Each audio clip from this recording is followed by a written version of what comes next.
Capítulo 8. Ecos imortais da lusofonia. Neste capítulo,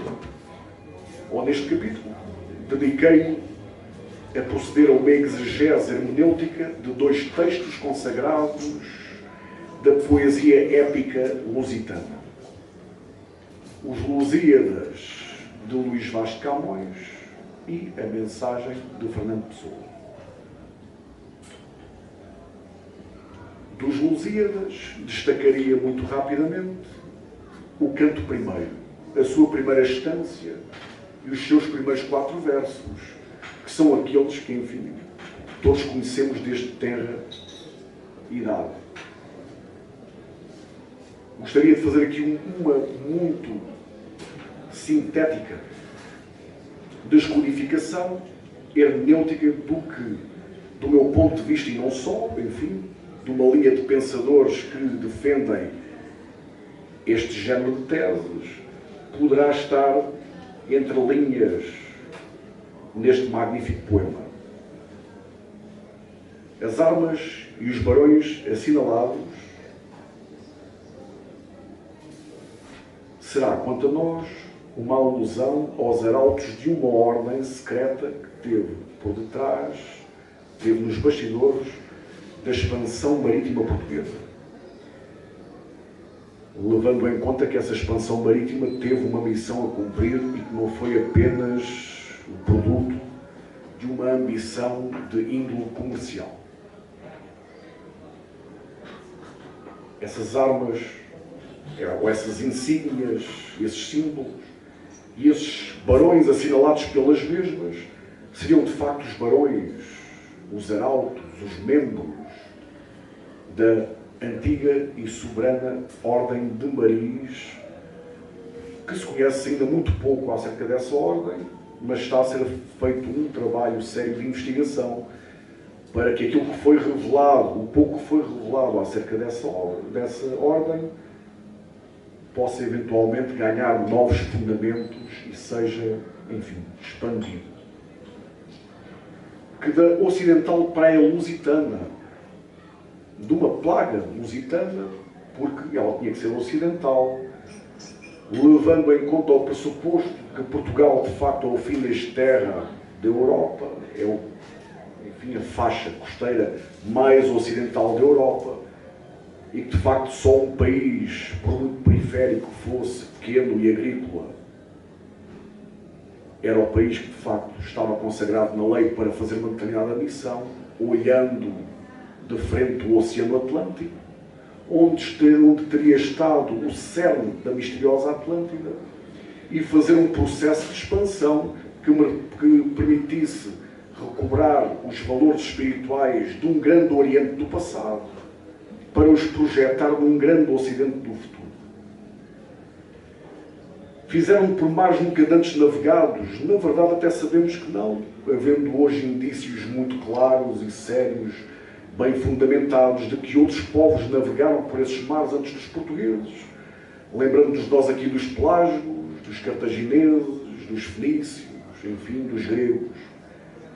Mas os mares nunca antes navegados no sentido em que estes mares misteriosos, mares do mistério da alma humana, visto que o mar espelha a alma universal, o mar é o espelho do céu, ou o espelho dos valores do plano celeste, seriam navegados de uma nova forma, imprimindo a tónica para a edificação futura de um novo império, o 5º império do Espírito Santo, que ainda é futuro e que é um império espiritual e um império universal. E depois termina estes 4 versos dizendo que passaram ainda além da Taprobana. Do ponto de vista geográfico, é natural perceber que o poeta estava a fazer a apologia de marinheiros que conseguiram ir além da Taprobana, a caminho do Extremo Oriente. Porque a Taprobana, na verdade, é o atual Sri Lanka, o antigo Ceilão. Mas entre linhas nós percebemos, do ponto de vista hermenêutico, que, e sabendo nós que o antigo Ceilão foi sede pródiga para o desenvolvimento do denominado budismo exotérico, ou seja, a Hinayana ou a pequena barca, um budismo de culto, mais religioso. O poeta dá a entender que sabia que realmente estes argonautas lusos, na demanda da terra do Prestes João, o Prestes João das Índias, João Joanan ou Yocanan, o grande arauto do governo oculto do mundo, representante do próprio rei do mundo, então que esses argonautas teriam ido para além desses conceitos mais exteriorizados da tradição oriental e que iriam à procura de uma vertente mais esotérica que estaria, de facto, a norte da Índia. No fundo, a mensagem de Fernando Pessoa vai corroborar todos estes ideais poetizados pelo Vado Camões. Destacaria a primeira parte, Brasão, secção 5, o timbre, referindo o infante Dom Henrique como a cabeça do grifo, e com um poema extraordinário que vou, aqui se me permitem, proferir. Em seu trono, entre o brilho das esferas, com o seu manto de noite e solidão, tem aos pés o mar morto e as mortas eras, o único imperador que tem, de veras, o globo mundo em sua mão.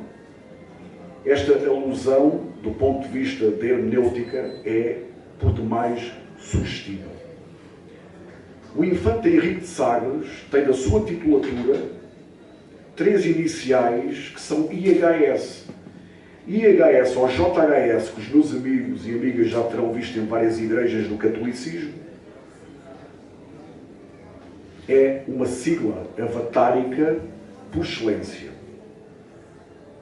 Na sua titulatura, o infante Henrique de Sagres comporta essa insígnia. Porque ele, de facto, diz aqui o poeta que ele está no seu trono, entre o brilho das esferas, com o seu manto de noite e solidão. Como se dissesse que o infante Henrique de Sagres é um avatar, é uma expressão do próprio Senhor do plano celeste. Está aqui explicitamente dito, não é? Tem aos pés o mar morto e as mortas eras. Obviamente, o mar morto e as mortas eras é uma alusão, enfim, à mutabilidade permanente de tudo o que é objetivo e ilusório, porque o plano objetivo e concreto é que é ilusório. Ou seja, o mundo sensível, segundo Platão, seria ilusório, e o mundo dos arquétipos, ou o mundo inteligível, é que de facto seria verdadeiro e permanente. E ele, o único imperador que tem de veras, o globo mundo em sua mão. Por outro lado, também dá a entender que ele é uma expressão do imperador ou monarca pontífice universal, que é conhecido, por exemplo, na tradição hindustânica como o Chakravarti. Os Rosa Cruzes chamavam-lhe o Divino Rotan. A tradição bíblica fala em Melquisedeque, o sacerdote de Salém, etc, etc. Para todos os efeitos, estamos a falar do rei do mundo, desse ser que, obviamente, será da cúspide de uma pirâmide, no centro do governo oculto do mundo. E não vale a pena irmos buscar teorias da conspiração, porque quem está por detrás dos fins e dos destinos da humanidade é esse governo oculto do mundo, que não é conhecido. Por isso é que ele é oculto. Mas alguns arautos vieram representar esse mesmo governo. Esse governo agartino, de onde era originária a tal ordem de maris, muito misteriosa, cujos barões tiveram por detrás de toda a diáspora marítima lusitana a caminho de um novo processo civilizacional que se irá fazer mais o Ocidente no futuro imediato do mundo. Ou talvez não tão imediato, falamos em 1000 anos. Mas 1000 anos para a eternidade não é nada.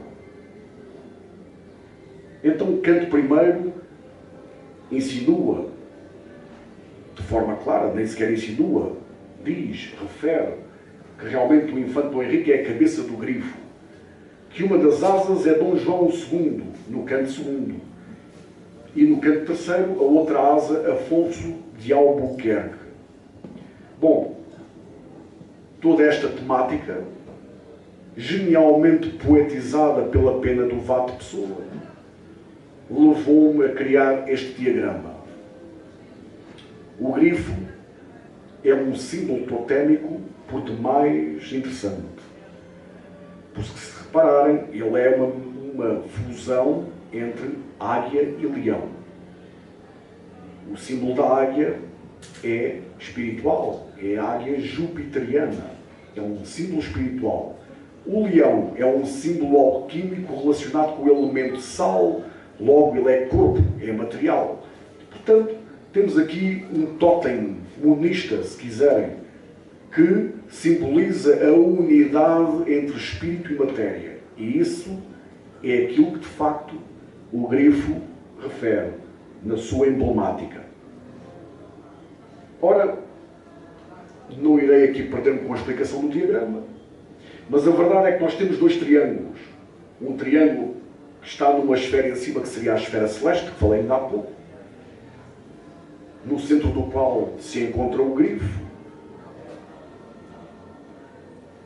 Um dos vértices, ou o vértice superno desse triângulo, seria o infante Dom Henrique no seu sentido arquetípico, e os vértices da base seriam, de facto, as essências arquetípicas de Dom João II e de Afonso de Albuquerque, representando uma asa ocidental, que não está descrito assim no poema, mas que está subentendido, a meu ver, e uma asa oriental.